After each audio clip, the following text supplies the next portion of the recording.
ফের খুনের ঘটনা ঘটল মালদায়। এবার জমি বিবাদের জেরে নিজের মামাতো ভাইয়ের হাতে খুন হয়ে গেল বছর ৩০-এর এক মহিলা। চাঞ্চল্যকর ঘটনাটি ঘটেছে মালদার ইংরেজবাজার থানার মহদীপুর অঞ্চলের পিয়াসবাড়ি এলাকায়। জানা গেছে নিহত মহিলার নাম রীতা মণ্ডল, বয়স ৩০ বছর। তার শ্বশুরবাড়ি আসানসোলের দুর্গাপুরে। স্বামীর নাম রণজিৎ দাস। পরিবার ও স্থানীয় সূত্রে জানা গেছে প্রায় ১ মাস আগে রীতা শ্বশুরবাড়ি থেকে ইংরেজবাজারের পিয়াসবাড়িতে বাপের বাড়িতে এসেছিলেন।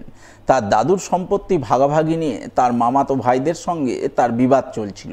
সেই বিবাদের জেরেই বুধবার রাতে তাকে ধারালো অস্ত্রের আঘাতে কুপিয়ে খুন করার অভিযোগ ওঠে তারই মামাতো ভাই টিঙ্কু মণ্ডলের বিরুদ্ধে। পরে ইংরেজবাজার থানার পুলিশ গিয়ে ওই মহিলার নিথর দেহ উদ্ধার করে ময়না তদন্তে পাঠায়। পাশাপাশি পলাতক অভিযুক্তকে ধরতে তদন্ত শুরু করে বলে জানা গেছে। জমি জায়গা দিয়ে আমার মামার ছেলে কুপিয়ে খুন করে আজকে কিছুই না বেড়া ঘেরেছিল, তার জন্যই কুপিয়ে দিয়েছে। ওইটা ছিল আমার দাদু, তার কোর্টে রায় বেরিয়ে গেছিলো, জমি জায়গা ছিল তার ভিতরে এরকম করেছে। অন্যদিকে অপর একটি খুনের ঘটনা ঘটেছে পুখুরিয়া থানা এলাকায়। পুখুরিয়া থানার মির্জাপুর এলাকায় বাড়িতেই ঘরের মধ্যে এক বৃদ্ধার ক্ষতবিক্ষত মৃতদেহ উদ্ধার হয় বৃহস্পতিবার ৭ সকালে। জানা গেছে মৃত বৃদ্ধার নাম আজিদান বেয়া, বয়স ৬২ বছর। তিনি বাড়িতে একাই থাকতেন। সেই বাড়িতেই ঘরে বিছানার মধ্যে গলার নলি কাটা অবস্থায় এদিন তাকে নিথর অবস্থায় পড়ে থাকতে দেখেন স্থানীয়রা। পরে পুখুরিয়া থানার পুলিশ গিয়ে মৃতদেহটি উদ্ধার করে ময়না তদন্তে পাঠায়। পাশাপাশি গোটা ঘটনা খতিয়ে দেখতে তদন্ত শুরু করে বলে জানা গেছে। চাকু মেরেছে কপালে, তারপর ওর হাত ভেঙেছে, তারপর এটা নলিটা কেটেছে। ছেলে হলে না, যারা নাতিরা আছে ওরা বাইরে আছে। একটা মেয়ে ছিল তো পাশে ছিল একটু দূরে, তো সকালবেলা ডেলিকা উঠাইতে যাচ্ছিল একে, এর মা যাচ্ছিল উঠাবার কোনে, তো আজকে যায়নি। 8টা বেজে গিয়ে আসা দেখে বাড়ি আসলো, দেখছি এখানে ঘটনা ঘটে গেছে। বাড়িতে কি চলে একে মাইরে আসলো, ভেঙেছিল ঘুষেছে মনে হয়, চুরি করার কোনে ঘুষে। 22 মানুষের দুশ্মনী কে থাকে। অন্যদিকে বাড়ির পাশেই ইলেকট্রিক খুঁটির আর্থিং তারে বিদ্যুৎস্পৃষ্ট হয়ে মৃত্যু হলো এক ব্যক্তি। বুধবার বিকাল নাগাদ মর্মান্তিক ঘটনাটি ঘটেছে পুরাতন মালদার ভাবুক গ্রাম পঞ্চায়েতের কুড়িয়াপাড়া এলাকায়। জানা গেছে মৃত ব্যক্তির নাম মাঝি মার্ডি, বয়স 55 বছর। তিনি স্থানীয় রামবাড়ি হাই স্কুলে প্রহরী হিসাবে কাজ করতেন। তার পরিবারবর্গের অভিযোগ, বুধবার বৃষ্টির সময় বাড়ির পাশে ইলেকট্রিক খুঁটির আর্থিং তারে বিদ্যুৎস্পৃষ্ট হয়ে তার মৃত্যু হয়।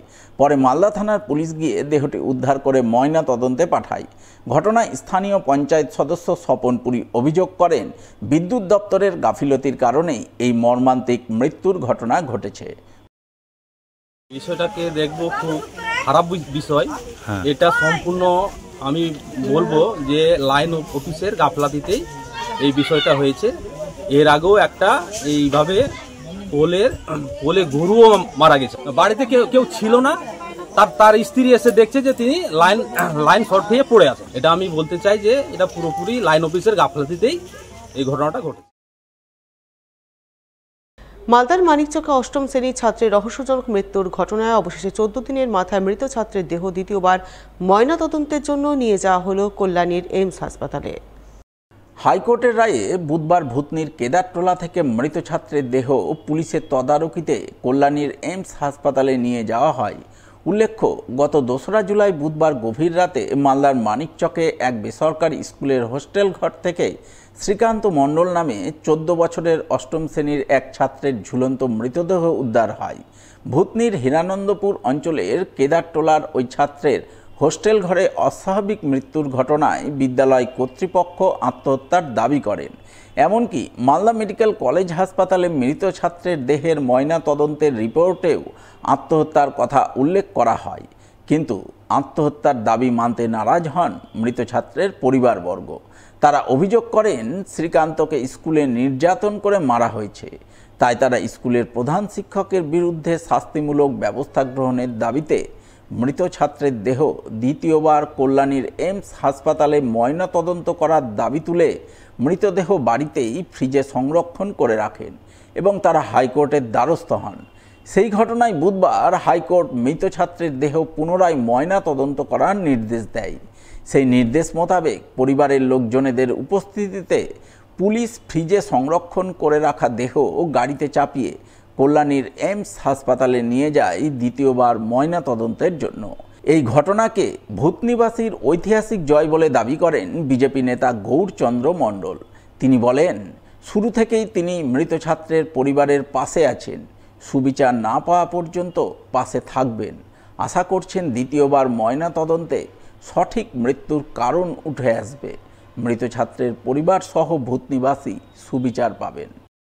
কোর্টের ঐতিহাসিক রায়, যেটা পুনরায় ভূতনির কেদারটোলার শ্রীকান্ত মণ্ডলের বডি কল্যাণীর এমসে পুনরায় পোস্টমর্টম করা হবে। এটা প্রেম কুমার মণ্ডলের পরিবারের যেরকম খবর, ওটা ভূতনিবাসীর ঐতিহাসিক জয়। আমরা ওর বাড়ির পাশে ছিলাম, পরিবারের পাশে ছিলাম, ওটা ভূতনিবাসীর পাশে ছিলাম। যতক্ষণ এর সুবিচার না পায় ততক্ষণ পরিবারের পাশে আছি। স্কুলে কমিউনিটি টয়লেট তৈরির নামে পঞ্চায়েত থেকে টেন্ডার করে কাজের বিল তোলা পর্যন্ত তোলা হয়ে গেছে, অথচ স্কুলে তৈরি হয়নি কোনো টয়লেট। এমনই ভূতরে টয়লেট তৈরির নামে প্রায় 3 লক্ষ টাকার বিল তুলে নেওয়ার অভিযোগকে ঘিরে রীতিমতো শোরগোল পড়েছে মালদার মানিকচকে। আর এই অভিযোগ তুলে সরব হয়েছেন মানিকচকের এনায়েতপুর হাই স্কুল কর্তৃপক্ষ। জানা গেছে 2024-25 অর্থবর্ষে মানিকচকের এনায়েতপুর গ্রাম পঞ্চায়েত থেকে এনায়েতপুর হাই স্কুলে 3,15,000 টাকা বরাদ্দে একটি কমিউনিটি টয়লেট তৈরির জন্য নোটিশ দিয়ে টেন্ডার ডাকা হয়। সেই টেন্ডার অনুযায়ী এনায়েতপুর হাই স্কুলে কমিউনিটি টয়লেট তৈরির কথা ছিল, কিন্তু এখনো পর্যন্ত সেই স্কুলে টয়লেট তৈরি হয়নি।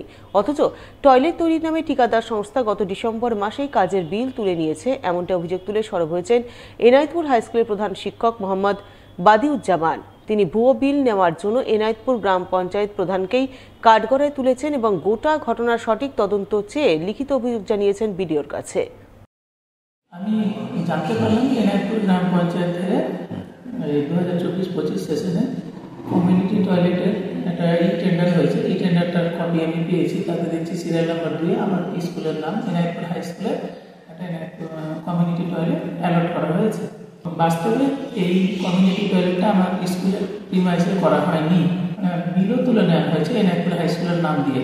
আমি তো নিজেই অবাক হয়ে যাচ্ছি যে ওরা কোথায় করলো, অথচ আমার স্কুলের নামে টেন্ডার, স্কুলের নামে বিল করলো, অথচ স্কুলের কম্পাউন্ডের মধ্যে হলো না। এটা আমিও বিস্মিত, ওই জন্য আমি লিখিতভাবে বিডিও মানিকচককে লিখিতভাবে অভিযোগ জানিয়েছি। যদিও এনায়েতপুর গ্রাম পঞ্চায়েতের প্রধান তপতি মণ্ডল মজুমদার সাপ জানিয়েছেন, কমিউনিটি টয়লেটটি এনায়েতপুর হাই স্কুলে তৈরির কথা থাকলেও সেখানে করা হয়নি, পার্শ্ববর্তী এক প্রাথমিক বিদ্যালয়ে করা হয়েছে। তাই কাজ না করে ভুয়ো বিল তোলার অভিযোগ সঠিক নয়। আমাদের জিপি থেকে টয়লেট দেওয়া হয়েছিল, কিন্তু পাশের যে স্কুল, একই গ্রাউন্ডে ওদের স্কুলটা আছে, পাশে যে প্রাইমারি স্কুল আছে সেই স্কুলে টয়লেটের অবস্থা খুব জরাজীর্ণ ছিল, ছাত্রীদের খুব সমস্যা হচ্ছিল। তাই জন্য আমরা টয়লেটটা আমরা ওই পাশের প্রাইমারি স্কুলে আমরা করে দিয়েছি এবং সেখানে যথারীতি ভালোভাবে কাজ হয়ে টয়লেটটা হয়েছে। উনি অভিযোগ করছে, সেই অভিযোগটা তো সত্যি নয়। আপনাকে তো বললাম আমি যে এটা পাশের স্কুলে হয়েছে এবং যথারীতি ভালোভাবে কাজটা হয়েছে এবং সেই স্কুলে ছাত্রীরা ভীষণভাবে উপকৃত সেই টয়লেটটা পেয়ে। মানে ওই স্কুলের থেকে এই স্কুলে যে হয়েছে সেটা ওনারা বেশি উপকৃত হয়েছেন। আমার মনে হচ্ছিল আপাতত এটা স্কুলে করলে বোধহয় একটু ছাত্রছাত্রীদের ক্ষেত্রে একটু বেশি সুবিধা হবে, তাই জন্য আমরা এই স্কুলে করে দিয়েছি এবং পরবর্তীতে আমরা ওনাদের স্কুলকেও আমরা টয়লেট দিয়েছি এবং ওনাদের স্কুলে টয়লেটটা হয়েছে।